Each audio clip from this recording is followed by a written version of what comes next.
Hi everyone and welcome to Just Love. My name is Paula and I'm here with Judy. Hi Judy. Hi Paula, hi everyone. Today Judy is going to present a message that was given many years ago that really reflects what's happening on our planet today. Yes, during one of E.T. contact experiencer Betty Andreasson and Luca's early encounters with the Greys, a message was delivered in a strange language.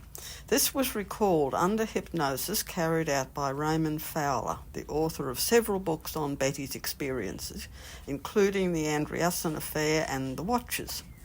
It was several years before a researcher by the name of Leonard Keane discovered that the language was Gaelic and could be translated into English. So I'll quote the message as it was transcribed. Children of the northern peoples, you wander in impenetrable darkness. Your mother mourns. A dark occasion forebodes when weakness in high places will revive a high cost of living. An interval of mistakes in high places, an interval fit for distressing events. Wow, that's interesting. So what does all of this mean? Well, most of this message is, I believe, fairly self-explanatory. However, I will clarify it a little more as it is of great importance to the future of this planet, especially at the present time. Okay, so let's analyse it. My feeling is that Children of the Northern Peoples refers to modern Western society, which is a parallel and a reflection of that ancient society known as Atlantis, the northern continent, which was totally annihilated through the destructive behaviour of some of its inhabitants who developed and used advanced technology without the spiritual maturity to handle it. Oh, there certainly are parallels here. It sure does. The damage Earthlings are again imposing on the natural environment of their planet is becoming more obvious every day as man-made pollution and global warming destroy the very lifeblood of our Mother Earth. But other more subtle damage is recurring as well on deeper levels of the human psyche. This damage will eventually lead to the devolvement rather than the evolvement of the Earth-human species. Devolvement rather than evolvement of the Earth-human species, yes. Greg Braden's latest book, Pure Human, The Hidden Truth of Our Divinity, Power and Destiny, speaks of this. Oh, wow. I'm referring here to the destruction of spiritual, ethical and family values, which are the very qualities that set humans apart from the animals. In fact, some animals show a higher level of spirituality than do some humans. Animals act purely out of instinct, whereas humans have tasted the fruit of the tree of knowledge. Meaning? Humans have reasoning power, the ability to apply free will in order to choose between right and wrong. At the same time, humans of Earth are only on the very first rung of the human ladder, and many have not as yet evolved to a high enough level to be able to handle such freedom. To attain total freedom, self-discipline must first be mastered. Otherwise, our planet will resemble a classroom full of 5-year-old children with no teacher in charge to maintain order among the potential chaos. Unfortunately, that is exactly how planet Earth is seen from the ET perspective. Is it any wonder that, like any mother who sees her children running riot, the ETs give warning with dire threats and graphic images of disaster and destruction if Earth humans persist in their childish and dangerous behaviour? For sure. So back to the message. Okay, to explain the next part, Your Mother Mourns refers also to our Mother Earth, known as Terra and Gaia, the beautiful planet we call home. Planet Earth is a living, evolving, sentient being just like all of us, her children.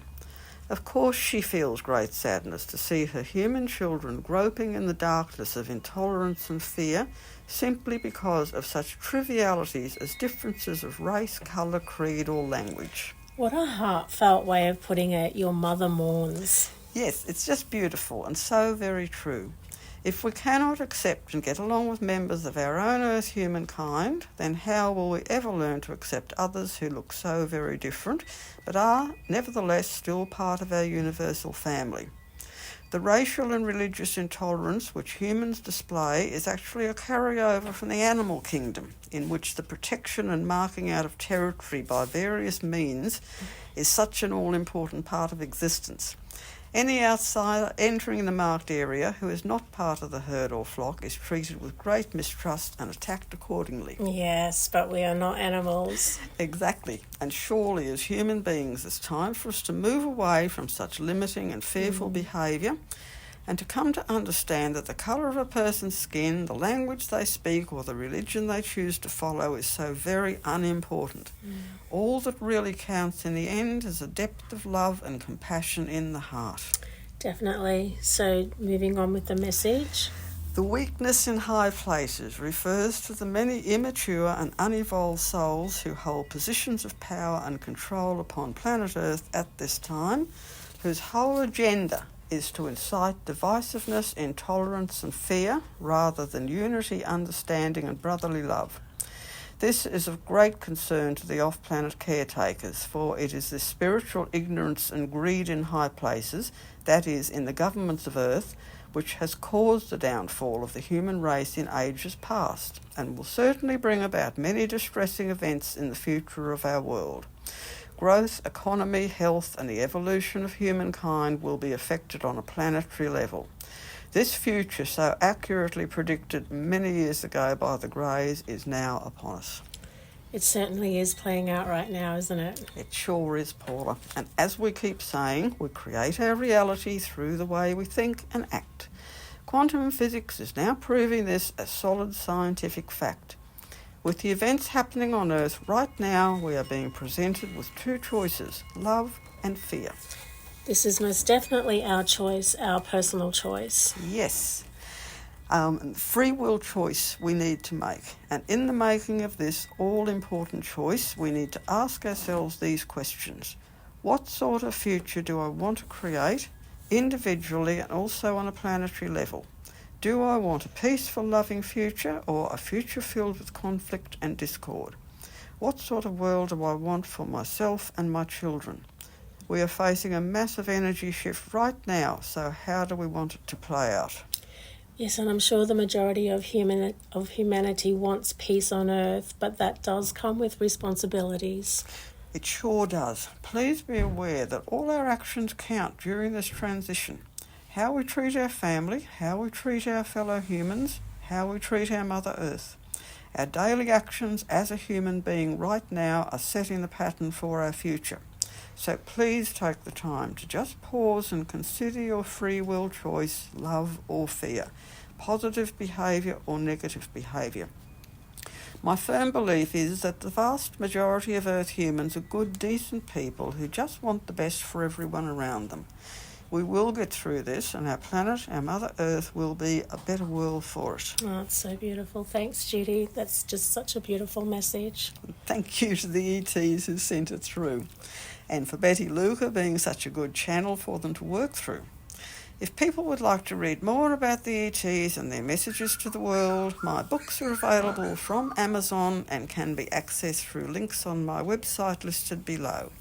They are Human by Day, Zeta by Night, followed by the Zeta Message, then Extraterrestrial Presence on Earth, Lessons in History, and my two most recent books, both Kindle editions and both also available in German, An Interview with an Alien, Comments by an Undercover ET, and Cosmic Spirituality, Blending Religion and Science in Oneness from an Off-Planet Perspective. Thank you so much, Jude, and thanks everyone for listening. Please share, like and subscribe, and sending you all much love and bye for now.